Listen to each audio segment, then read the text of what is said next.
All right, here's the next part. Got the old tractor pumped up, just got the head on, man. There she goes. I'm putting the head bolts in now. And I got some, that's Detroit.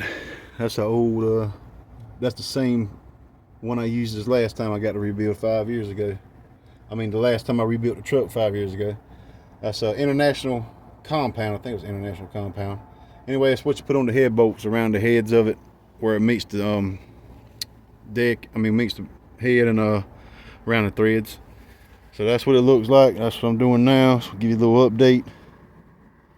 Once I get the injectors in, I'll show you the injectors before I put one in. But yeah, right now it's 38 head bolts,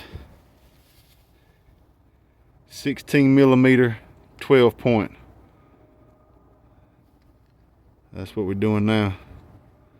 Torque these down to 220 foot-pounds. And there's a sequence to do it by. Matter of fact, some people can't find this. I'll show it to you. Maybe you can pause the video before I get it too dirty. You know what? This damn phone, it don't look good on my side, but it might look good to your side. But that's the sequence.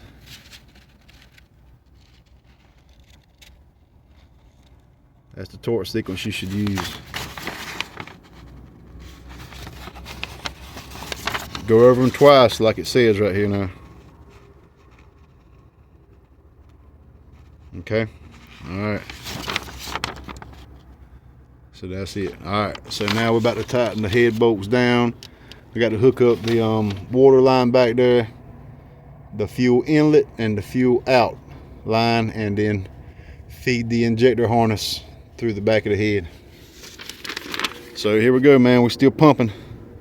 All right, that's it.